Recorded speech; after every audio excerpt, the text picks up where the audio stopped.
India दुनिया का 5वां लार्जेस्ट इकोनॉमी है।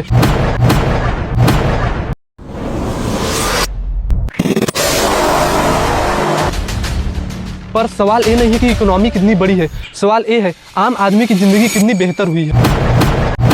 कहीं पर कोई एक रोटी के लिए तरस रहा है और कहीं पर कोई खा खा के मोटा हुए जा रहा है। यही हाल है आज हमारे इंडिया की, जहां पर अरबपतियों के लिए टैक्स माफ है और आम आदमी से टैक्स भर भर के वसूला जा रहा है। आज के इस वीडियो में हम इमोशन पे नहीं फैक्ट्स की बातें करेंगे और आइए जानते हैं कैसे हमारी गवर्नमेंट और उनके चंदा दो धंधा लो वाले अरबपति लोग हमारे देश को कैसे अंदर से खोखला बनाते जा रहे हैं। और अगर यही हाल रहा हमारे देश का तो हमारे देश में डिक्टेटरशिप और मोनोपोली होने से कोई नहीं रोक सकता। नमस्कार दोस्तों, शुरू होने से पहले आपको बता देना चाहता हूँ यह वीडियो ना ही किसी पार्टी को सपोर्ट करता है और ना ही किसी पार्टी के खिलाफ है। हमें बताया जाता है कि इंडिया दुनिया का फास्टेस्ट ग्रोइंग मेजर इकोनॉमी में से एक है, जिसका जीडीपी ग्रोथ रेट 6 से 7% के लगभग है।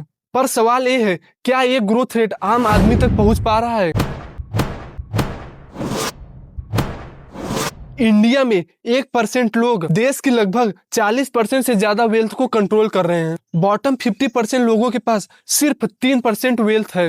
तो यही से आप समझ सकते हैं अपर क्लास और मिडिल क्लास के बीच में कितना बड़ा गैप है। ये गैप सिर्फ नंबर नहीं है, ये गैप दिखाता है गवर्नमेंट किसके फेवर में काम कर रहा है। अरे 1 रुपए में तो एक आम नहीं मिलता। आपने 1 रुपए में अडानी को 1050 एकड़ जमीन और 10 लाख आम और लीची के पेड़ दे दिए। ये मातृभूमि की वंदना। आपने नोटिस किया होगा लग्जरी माल बन रहे हैं, प्राइवेट जेट्स बढ़ रहे हैं, बिलियनर्स की लिस्ट बढ़ रही है, लेकिन दूसरी तरफ youth unemployment rate alarming level पर है।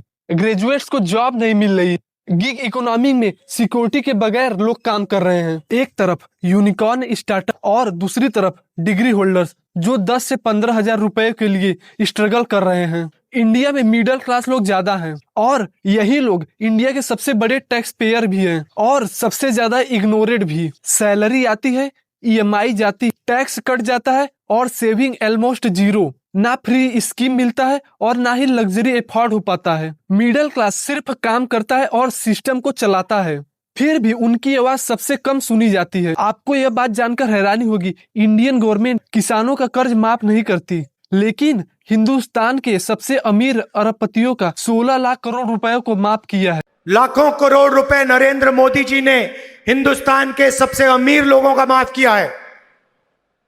25 लोगों का 16 लाख करोड़ रुपए उन्होंने माफ किया। मतलब 24 साल का मनरेगा का पैसा उन्होंने 25 लोगों को दे दिया। जो कि इतने पैसों से गवर्नमेंट किसानों का 25 बार कर्ज माफ कर सकती थी या फिर 25 साल मनरेगा को पैसा दे सकती थी। हमारे इंडिया में इंफ्रास्ट्रक्चर का बहुत बात हो रहा है, चलिए उसको भी देख लेते हैं। हम ब्रिज इनागुरेट करते हैं लेकिन फुटपाथ बनाना भूल जाते हैं। हाईवे फ्लाईओवर बनाते हैं लेकिन साल 2 महीने में उस पे भी गड्ढे दिखाई देने लगते हैं या फिर गिर जाते हैं, जिसका खामियां हमारी आम जनता को उठाना पड़ता है। कई बार उद्घाटन से पहले ही फ्लाईओवर गिर जाते हैं। का पुल उद्घाटन से पहले ही ढह गया, विपक्ष ने इसे चुनावी मुद्दा बना दिया है। बिहार के किशनगंज में करोड़ों की लागत से बना ये पुल उद्घाटन से पहले ही गिर गया है।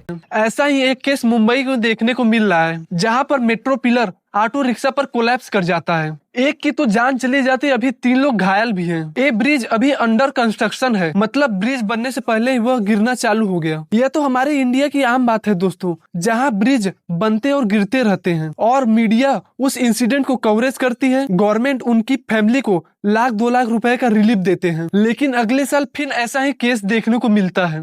हमारे देश में मेट्रो सिटी बहुत चमक रहे हैं, गवर्नमेंट उनकी बात कर रही है और नेताजी रिबन पे रिबन काटे जा रहे हैं, लेकिन उनके पीछे की बस्ती अभी भी अंधेरे में है।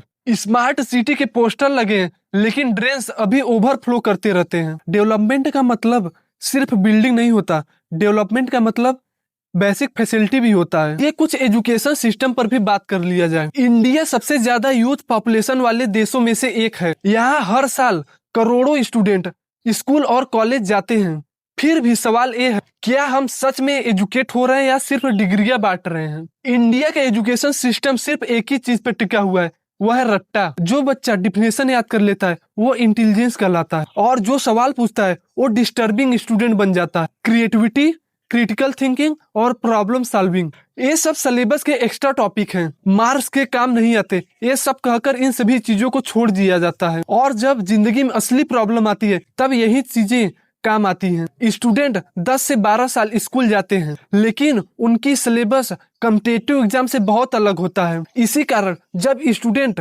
कंपटीशन एग्जाम की तैयारी करने जाता है तब उसे नए सिलेबस के साथ पढ़ना पड़ता है। आज देश इतना आगे जा चुका है, लेकिन हमारा एजुकेशन सिस्टम वही अंग्रेजों के जमाने का चला आ रहा है। यहाँ ये नहीं पूछा जाता आप किस चीज में इंटरेस्टेड हो या आप किस चीज में अच्छे हो, सिर्फ यही पूछा जाता है कितने नंबर आए। इस प्रेशर के रिजल्ट से कई स्टूडेंट एंजाइटी और डिप्रेशन जैसे प्रॉब्लम का शिकार होते हैं। बच्चे 15 साल का होते ही कैरियर प्रेशर झेलने लग जाते हैं। कई स्टूडेंट के लिए फेलियर का मतलब होता है फैमिली की उम्मीदें तोड़ देना, सोसाइटी के ताने सुनना, जिंदगी से हार मान लेना। पर सिस्टम फिर भी नहीं बदलता। टीचर एजुकेशन का बैकबोन होते हैं, पर उनके भी हाथ बंधे हुए हैं। उन्हें सिलेबस खत्म करना होता है और रिजल्ट देखना होता है, और क्रिएटिविटी के लिए न टाइम न ट्रेनिंग। अगर एक टीचर जो सच में कोई चेंज लाना चाहता है, लेकिन उस सिस्टम के प्रेशर में सिर्फ टेक्स्ट बुक को ही पढ़ाने लगता है। आज एजुकेशन एक बिजनेस बन चुका है। प्राइवेट स्कूल,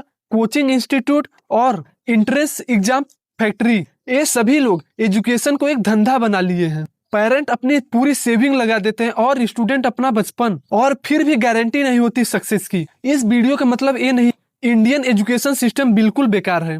इसका मतलब कि एजुकेशन सिस्टम आउटडेटेड हो चुका है। वही चाइना की एजुकेशन सिस्टम की बात करें तो वहाँ के छोटे स्टूडेंट को भी क्रिएटिविटी और स्किल ट्रेनिंग दी जाती है। China education system traditional discipline, hard work और एकेडमिक एक्सीलेंस पर ज्यादा फोकस करता है। बचपन से ही स्टूडेंट को स्ट्रक्चर्ड रूटीन और कंपटीशन के लिए तैयार किया जाता है। स्कूल में मैथ, साइंस और टेक्नोलॉजी जैसे सब्जेक्ट को ज्यादा इंपॉर्टेंस दिया जाता है। पहले चाइना के एजुकेशन सिस्टम पर क्रिटिसिज्म था कि ये रॉट लर्निंग पर ज्यादा डिपेंड होते हैं, जिससे क्रिएटिविटी और इंडिविजुअल थिंकिंग का डेवलपमेंट नहीं हो पाता। लेकिन पिछले कई सालों में काफी चेंजेस देखने को मिला है। अब स्कूल और कॉलेज क्रिएटिविटी, इनोवेशन और टेक्नोलॉजी पर ज्यादा फोकस कर रहे हैं। अब चाइना के स्कूल में क्रिएटिविटी, इनोवेशन और प्रैक्टिकल पर ज्यादा फोकस किया जा रहा है। स्टूडेंट को project based learning, group work, coding, robotic work activities में इन्वॉल्व किया जाता है। गवर्नमेंट स्कूल में स्टूडेंट को problem solving skill, arts, music और स्पोर्ट्स को भी ज्यादा फोकस किया जा रहा है। यही कारण है कि चाइना ओलंपिक्स में इतने सारे मेडल्स लाता है। इंडिया में गवर्नमेंट स्पोर्ट्स पर ध्यान नहीं देते और ना ही पेरेंट्स। इंडिया में स्पोर्ट्स का ये हाल है कि ओलंपिक गोल्ड मेडलिस्ट अपने घर को चलाने के लिए कोई फुल्की पानी बेच रहा है तो कोई आइसक्रीम, क्योंकि हमारे देश में ओलंपिक के खेलों से ज्यादा क्रिकेट पर फोकस किया जाता है। अगर आप किसी से क्रिकेटर का नाम पूछते हैं तो वह कई क्रिकेटर का नाम बता देगा। अगर आप किसी ओलंपिक्स मेडलिस्ट का नाम पूछते हैं तो वह एक का भी नहीं बता सकता। हमारे इंडियन पेरेंट को यह समझ आना चाहिए, हमें मार्क्स नहीं स्किल्स चाहिए, हमें फियर नहीं फ्रीडम चाहिए सीखने की। वही जब बात होती है इंडिया के हॉस्पिटल और हेल्थ केयर इंडेक्स, तब इंडिया वर्ल्ड में 66 रैंक पर आता है। वही जो काम आज हमारी इंडियन गवर्नमेंट को करना चाहिए वो काम आज देश के शिक्षक कर रहे हैं। लोगों को 7 रुपए में ब्लड टेस्ट और 35 रुपए में एक्सरे करा रहे हैं। इसलिए इंडिया के हॉस्पिटल ऊपर से देखने में तो बहुत ही बड़ा और एडवांस लगते हैं, लेकिन ग्राउंड रियलिटी की बात करें काफी अलग और कड़वी है। सबसे पहले ओवर क्राउडिंग और सरकारी हॉस्पिटल में बेड्स की कमी। डॉक्टर्स को हर पेशेंट को देखने का टाइम नहीं होता। एक डॉक्टर को दिन में 100 से 200 पेशेंट को देखने पड़ते हैं। इसी वजह से गलतियों का रिस्क भी बढ़ जाता है, इसलिए पेशेंट को सिर्फ बेसिक ट्रीटमेंट ही मिल पाता है।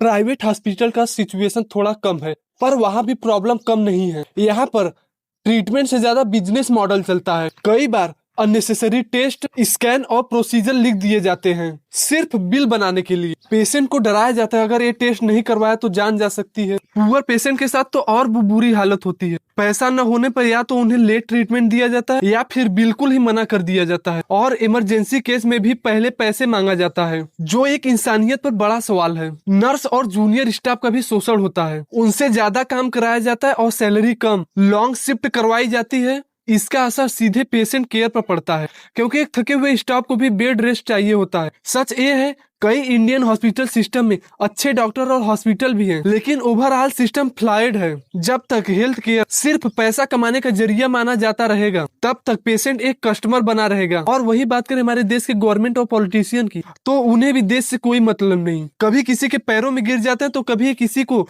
देश की जमीनें भी दे देते हैं। इंडिया में पॉलिटिक्स एक सेवा नहीं, एक सिस्टम बन चुका है।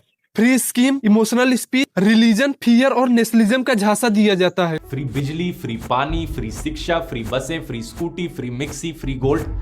Free gold?